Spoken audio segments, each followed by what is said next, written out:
Hello അമ്മ, എന്തോ ഇവിടെ പരിപാടി? ഞാൻ ആലലയിൽ പടം വരയ്ക്കുക. അമ്മ തന്നെ വരച്ചതാണോ ഇതൊക്കെ? ഇത് എനിക്കൊരു അനിയത്തിയുണ്ട്.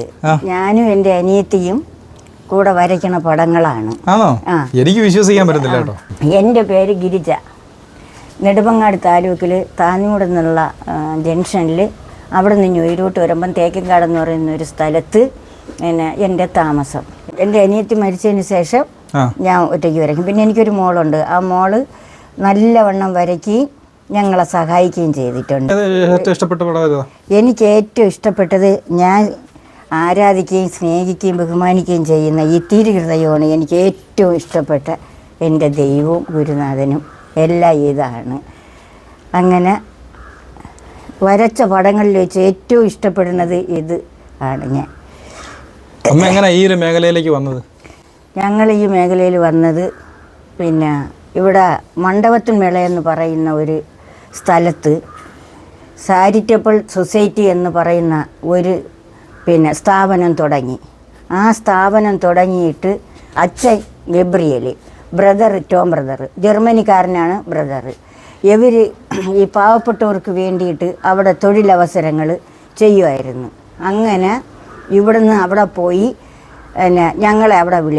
ഞങ്ങളെ അവിടെ വിളിച്ച് ഞാനും എൻ്റെ അനിയത്തിയും കൂടെ പോയി. അവിടെ നെയ്ത്തുണ്ട്, പിന്നെ എംബ്രോയ്ഡറി, ഈ കഴുതോലയിൽ എംബ്രോയ്ഡറി തയ്ക്കും, പൂക്കൾ, പെയിൻറ്റിങ്, പിന്നെ ചിരട്ടപ്പണി, ഇങ്ങനെ പല പണികളും അവിടെ ഉണ്ടായിരുന്നു. അങ്ങനെ ഇരുന്ന് എൻ്റെ അനിയത്തി പിന്നെ ഇതിൽ ചേർന്നു, എംബ്രോയ്ഡറിയിൽ, ഞാൻ പെയിൻറ്റിങ്ങിലും ചേർന്നു. ഞങ്ങൾക്ക് ഒരു വർഷത്തെ ട്രെയിനിങ് തരും. അന്ന് ഞങ്ങൾക്ക് 30 രൂപ സ്റ്റൈബൻ്റായിരുന്നു. ഒരു വർഷത്തെ ട്രെയിനിങ് തന്നിട്ട് പിന്നെ ഞങ്ങൾക്ക് അവിടെ നിന്ന് ശമ്പളമായിട്ട് തരുമായിരുന്നു. ഞങ്ങൾ ചെയ്യുന്നതിന് കൂലി. അന്നൊരു ഇലയ്ക്ക് ഞങ്ങൾക്ക് 5 രൂപയാണ് വില. പെയിൻറ്റിന് വില കുറവുണ്ടായിരുന്നു. അങ്ങനെ നമ്മൾ പെയിൻറ്റും ബ്രഷും അങ്ങോട്ട് കൊടുക്കണം. അങ്ങനെ ഞങ്ങൾ പിന്നെ വരച്ച് ഞങ്ങളെ ഉപജീവന മാർഗമായിട്ട് ഞങ്ങൾ കരുതിയാണ്. ഞങ്ങൾ വളരെ കഷ്ടപ്പെട്ടൊക്കെ ജീവിക്കുന്നവരാണ്. അങ്ങനെ ഞങ്ങളുടെ ഒരു ഉപജീവന മാർഗമായിട്ടാണ് പാവപ്പെട്ടവർക്ക് വേണ്ടി നടത്തിയ സ്ഥാപനമായിരുന്നു. ഈ കൊറോണ സമയത്ത് ഞങ്ങൾക്ക് ആ സ്ഥാപനത്തിൽ ജോലിയില്ലാതെ ആയപ്പോഴത്തേക്ക് പിന്നെ ഞങ്ങൾ വീട്ടിലിരുന്ന്, ഞാനും എൻ്റെ അനിയത്തിയും കൂടെ വീട്ടിൽ ഇരുന്ന്, അപ്പം ഈ ഫിലിപ്പെന്ന് പറയണ സഹോദരൻ ഞങ്ങൾക്ക് ജോലി ഇവിടെ കൊണ്ടുവന്ന് തരുമായിരുന്നു. ഇവിടെ കൊണ്ടുവന്ന് തന്ന് ഞങ്ങൾ ജോലി ചെയ്ത് കൊടുക്കുകയും ഞങ്ങളേന്ന് ജോലി വാങ്ങിക്കൊണ്ട് പോകും, അതിനുള്ള ശമ്പളം തരും. ഇപ്പം ഞങ്ങൾക്ക് ഈ ഓരോ ഇല വരയ്ക്കണേന് 15 രൂപ വീതം ശമ്പളം ഉണ്ടായിരുന്നു. 15 രൂപ ശമ്പളം ഉണ്ടായിരുന്നു. 2 മെനക്കേടാണ്. ഒരു ഇല വരയ്ക്കാൻ ഞങ്ങൾക്ക് 2 മണിക്കൂർ വേണ്ടി വരും. 2 മണിക്കൂർ വരയ്ക്കുന്നതിന് 15 രൂപ ഞങ്ങൾക്ക് കൂലിയായിട്ട് കിട്ടും.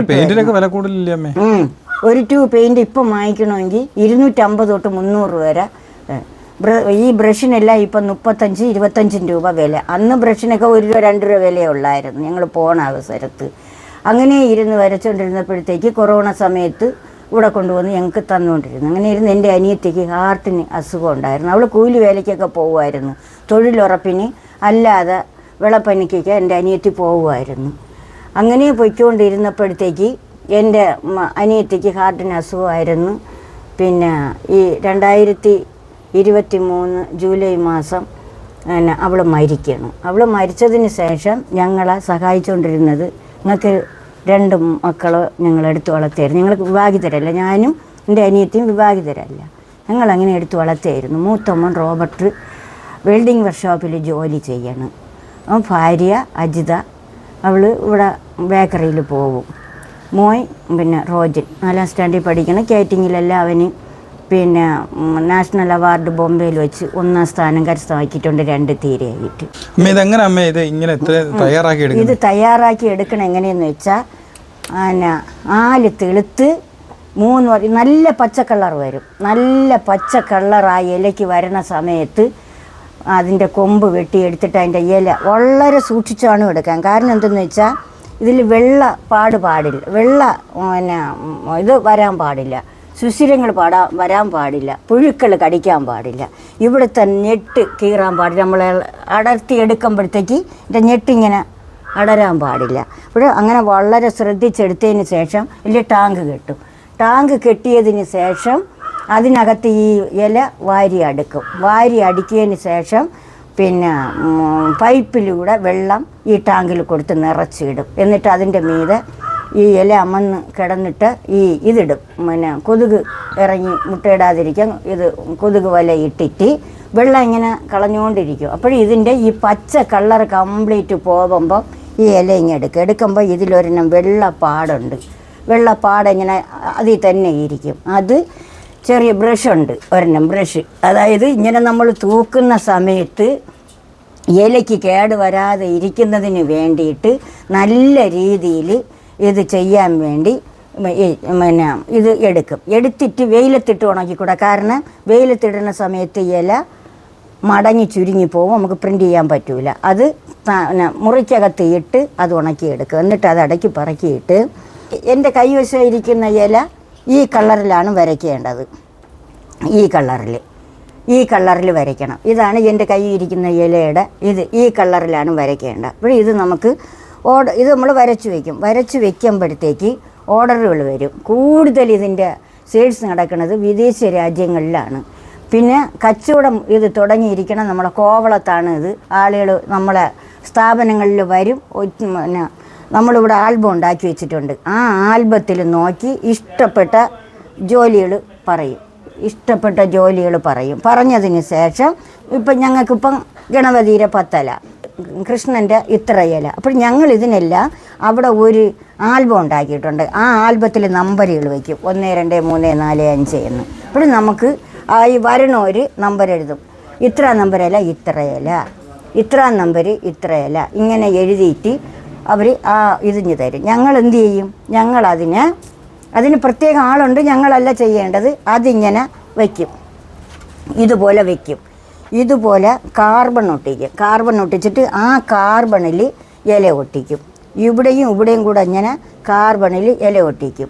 ഇല ഒട്ടിച്ചതിന് ശേഷം ഇവിടെ ഓയിൽ പേപ്പറുണ്ട്. അത് ഈ ഓയിൽ പേപ്പർ ഇതിൽ വെച്ചിട്ട് ഇതിങ്ങനെ മടക്കും. ഇങ്ങനെ മടക്കിയിട്ട് ഇതിങ്ങനെ വെക്കുമ്പോഴത്തേക്ക് ഗ്രീറ്റിൻസ് കാർഡായി. ഇതിൽ നമ്മൾ പിന്നെ ലെറ്ററുകൾ അയക്കണ ഒരു കവറുണ്ടല്ലോ, ആ കവറിനകത്ത് ഇതിങ്ങനെ ആക്കിയതിന് ശേഷം ഇവരെന്ത് ചെയ്യും? ഇത് ഇങ്ങനെ അടുക്കി ഈ വരുന്നവർക്ക് ഇത്ര ഇലയെന്ന് വച്ച് കൊടുക്കും. ഇന്ന് ഒരു കാർഡിന് അവർ കൊടുക്കണത് 75 50 രൂപയാണ്. ഇപ്പോഴത്തെ വില എന്തെന്ന് എനിക്ക് അറിഞ്ഞുകൂടാ. മുമ്പ് ഞങ്ങൾ കൊടുത്തുകൊണ്ടിരുന്നത് 30 രൂപയ്ക്കാണ്. ഈ തൃപ്പാദം എന്ന് പറയുന്ന സ്ഥാപനത്തിൽ നമ്മൾ കൊടുത്തുകൊണ്ടിരുന്നത് 30 രൂപ വെച്ചാണ് ഇതുപോലത്തെ ഒരു കാർഡിന് നമ്മൾ കച്ചവടം ചെയ്തുകൊണ്ടിരുന്നത്. ഇപ്പം ഇതാണ് ഞങ്ങളുടെ ജോലിയുടെ ഫുൾ ഫോം. ഇത് കുരിശ്, ബൈബിള് ഇതെല്ലാം കൂടെ ഉള്ളത്. ഇത് തത്തമ്മ. ഇത് ഞങ്ങൾ പ്ലെയിൻ ഇലയിൽ കളർ കൊടുത്തിട്ട് അതിൽ കെട്ടിടത്തിൻ്റെ പ്രിൻ്റ് പതിപ്പിച്ച് തരും. അതിൽ നമ്മൾ കളറിടണം. ഇത് പണ്ട് കാലങ്ങളിൽ ആന എഴുന്നള്ളത്തെന്ന് പറയും. ഇത് മുഗൾ ലേഡിയെന്ന് ഞങ്ങൾ പേര് കൊടുക്കും. ഇത് കടുവ. ഇത് മെഴുകുതിരിയും ഇലയും. ഇത് സരസ്വതി. ഇത് കൃഷ്ണൻ. ഇത് ഗണപതി. ഇത് ഹനുമാൻ. ഇത് യേശുവും ആടും. ഇത് കണ്ണനും പശുവും. ഇത് തിരുഹൃദയം. ഇത് കണ്ണനിൻ്റെ ആദി. ഇത് പരമശിവൻ. ഇത്രയും ഇപ്പം എൻ്റെ കൈവശമുള്ളത് ഇത്ര. പക്ഷേ ധാരാളം ഡിസൈനുണ്ട്. കുറഞ്ഞത് ഒരു 500 നമ്പറിലെങ്കിലും ഉള്ള പടങ്ങളും ഉണ്ട്. ഡാൻസിൻ്റെതുണ്ട്, ആടുവമ്മയും ഉണ്ട്. ഇത് ആനപ്പുറത്ത് എഴുന്നള്ളുന്ന ഇലയുണ്ട്. അങ്ങനെ വേണ്ട ഒരുപാട് ഡിസൈൻ നമ്മളെ സ്ഥാപനത്തിലുണ്ട്.